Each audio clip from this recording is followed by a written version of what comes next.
Prokuroria Themelore në Mitrovic urdhëroi të martën rifillimin e procesit të numërimit të fletvotimeve nga ora 16 në qendrën komunale të Mitrovicës së Jugut, por kjo do të bëhet me mbikëqyrjen e hetuesve të policisë. Prokuroria tha se vendimin e morri pasi kompania slovene CETIS mori përgjegjësinë për një gabim në printimin e fletvotimeve. Hetimi ka zbuluar se problemi ka ndodhur vetëm në 1 nga 4 kokat e printerit që shtyp numrin e vendvotimit. Përderisa sistemi i kontrollit monitoron vetëm numrin serik, ndaj gabimi nuk është detektuar gjatë shtypjes. CETIS thekson se merr plotësisht përgjegjësinë për këtë gabim teknik, duke nënvizuar se fletvotimet përmbajnë elemente të shumta sigurie që bëjnë të pamundur falsifikimin ose kopjimin e tyre. Antari KQZ-s nga Partia Demokratike, Arjanet Elshani, ka thënë se për këtë rast tashmë ka ndërzuar ankesë në PZAP.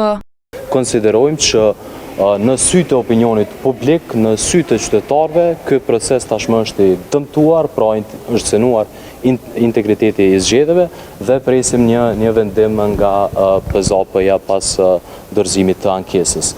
Kjo çka ka ngjatur këtu, çka kemi parë ne nga një klasë në klasën tjetër të fletvotimeve, por edhe nga një shkollë në shkollën tjetër, e lëndon tërësisht procesin e votimit këtu në komunën e Mitrovicës. Madje qendra e kësaj partie të martën kërkoi rivotim në Mitrovicën e Jugut.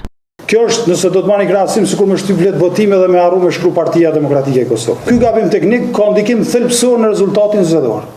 Askush nuk mundet të thirret në faktin që ka një gabim teknik dhe do ta lëmë që edhe procesi të komprometohet edhe votat të mos jenë ato që kanë vendosur qytetarët e Kosovës. Reagime ndaj dyshimeve të ngritura të PDK-s pati nga Ministrja në Detyrë Drejtësisë Albulena Haxhiu, si dhe Ministri në Detyrë Financave Hekuran Murati, të cilët thanë se me dyshimet e ngritura, PDK-ja po mundohet të shfaqsohet për dështimin e saj. Mospërputhja e numrave serek të fletvotimeve me vendvotimet përkatëse u evidentua të hënën dhe pas evidentimit të gabimit menjëherë u ndërprej procesi. Përveç në Mitrovicë të Jugut, një gabim i njëjtë teknik është evidentuar edhe në Gjakov.